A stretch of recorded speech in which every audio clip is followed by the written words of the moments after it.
रेहाना और रवि की शादी के बाद रवि के पास कुछ नहीं था। रेहाना, तुमने मुझसे शादी करके एहसान किया है। मुझसे ज्यादा तो तुम कमाती हो। अरे तो क्या हुआ, एक दिन आएगा रवि कि तुम खूब पैसा कमाओगे। मुझे तुम पर पूरा विश्वास है। रवि और रेहाना खुद को स्टैंड करने के लिए पूरी मेहनत करते। रेहाना, मैं नौकरी नहीं करना चाहता हूँ। तो कोई बात नहीं, मैं नौकरी करके घर चलाती हूँ, तुम बिजनेस सेट करने की कोशिश करो। एक दिन रेहाना, तुम जानती हो, मैंने जो विज्ञापन बनाने वाली कंपनी खोली थी ना, उसे बड़ी ब्रांड का ऑफर आया है। अब हम लोगों के दिन ब्यारे न्यारे हो गए हैं। मैं जानती थी रवि कि एक दिन तुम सेटल हो जाओगे। रवि का काम अच्छा चल जाता है। एक दिन वो रेहाना से कहता है, रेहाना, अब हम लोगों का बच्चा भी हो गया है। बहुत छोटा है वो। उसका ख्याल कैसे रखेंगे हम? कैसे क्या, मैं गांव से माँ को लेकर आ जाती हूँ। नौकरी से हाफ डे ले लिया करूंगी। अभी तो वो छोटा है, स्कूल जाने तक मैं मैनेज कर लूंगी। देखो रेहाना, मैं अब अच्छा कमा रहा हूँ। तुमको नौकरी करके परेशान होने की कोई जरूरत नहीं है। अरे कैसी बात कर रहे हैं, मैं अपनी लगी लगाई नौकरी कैसे छोड़ दूं? और मैंने तो सुना है हम लोगों को कुछ ही महीनों में सरकारी नौकरी मिल जाएगी। सरकारी नौकरी में कितना कमा लोगी? उतने में तो मैं ड्राइवर रख लूंगा। रेहाना को रवि की बात का थोड़ा बुरा तो लगता है। कम से कम मेरी नौकरी की इतनी बेइज्जती मत करो। भूल गए, इसी नौकरी के बदौलत तुमने अपना बिजनेस खड़ा किया है। अरे वो तो मैं किसी के भरोसे भी कर लेता। देखो, अपने बच्चे को संभालो, घर का काम करो। अब बाहर जाती तुम अच्छी नहीं लगती हो। रेहाना रवि के कहने पर नौकरी तो छोड़ देती है, लेकिन अब बड़े से घर में उसकी कीमत किसी नौकर से कम नहीं होती। एक दिन रवि का दोस्त आता है। भाभी, हम लोग तो आपको तब से जानते हैं जब से आप लोग शादी होकर इस शहर में आए थे। आपकी बदौलत ही सारा बिजनेस खड़ा हुआ है। ये किस्मत तो आप ही की है भाभी। हाँ हाँ भाई, हमारी मेहनत तो कुछ है ही नहीं। अरे होगी, लेकिन भाभी की किस्मत के आगे कुछ नहीं। दोस्त वहां से चला जाता है, लेकिन रवि का गुस्सा सातवें आसमान में होता है। देखा कैसे बोल रहा था? अरे बिल्कुल अच्छा आदमी नहीं है ये। कैसी बात कर रहे हैं आप?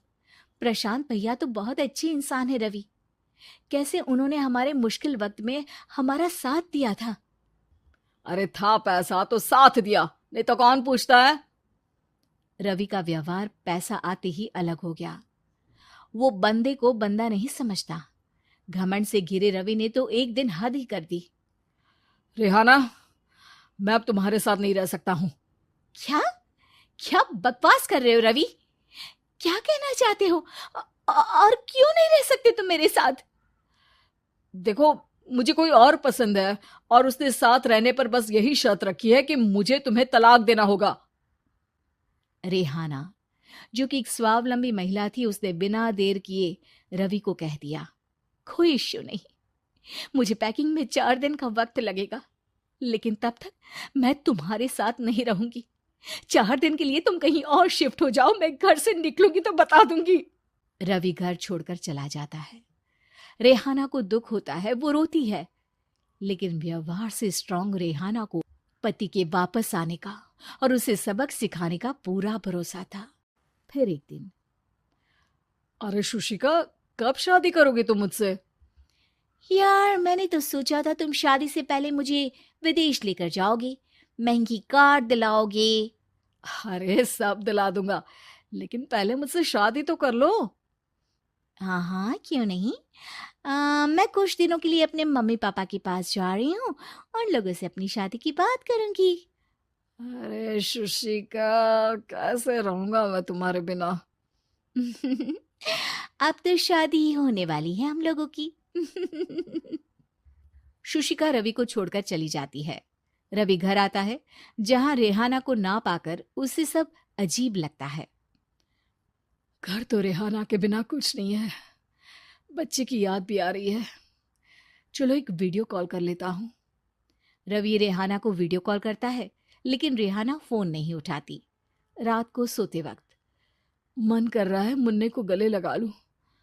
चलो कोई ना, शुशिका से शादी के बाद मेरे और भी बच्चे होंगे। अगले दिन रवि ऑफिस जाता है, जहां टीना खड़ी होती है। सर, आपने अपने नए ऐड के लिए मॉडल की रिक्वायरमेंट डाली थी ना, मैं उसी के लिए आई हूँ। रवि टीना को देखकर खुश हो जाता है। अब शादी हो गई है तुम्हारी? नहीं सर, बस अच्छा सा हैंडसम और अमीर लड़का देख रहे हैं मेरे मम्मी पापा। रवि के दिमाग से तो टीना को देखकर शुशिका का ख्याल भी खत्म हो जाता है। अरे यार, ये लड़की मिल जाए कितनी सुंदर है। शुशिका तो इसके आगे कुछ नहीं है। आ, अब क्या तुम्हें ऐसा नहीं लगता कि मुझसे मिलकर तुम्हारी ये खोज खत्म हो गई है? आप ना, आप तो 2 बच्चों की पापा लग रहे हैं। अरे नहीं नहीं, मेरी शादी तो हुई थी, लेकिन बीवी को किसी और से प्यार था, मुझे छोड़कर चली गई। खैर, टीना की दोस्ती रवि से हो जाती है, लेकिन 1 महीने बाद शुशिका रवि के पास वापस आती है। मेरे मम्मी पापा तुमसे मिलना चाहते हैं, लेकिन उन लोगों को ये मत बताना कि तुम पहले से शादीशुदा हो, और हाँ, शादी से पहले अपनी सारी प्रॉपर्टी तुमको मेरे नाम करनी होगी। अरे पागल, अब मैं तुमसे शादी ही नहीं करना चाहता। भला ऐसी लालची औरत से कौन शादी करेगा? तभी वहां टीना आ जाती है। रवि, ये पागल सी औरत कौन है? देखो, तुमने ही कह दिया ना पागल, तो पागल ही है।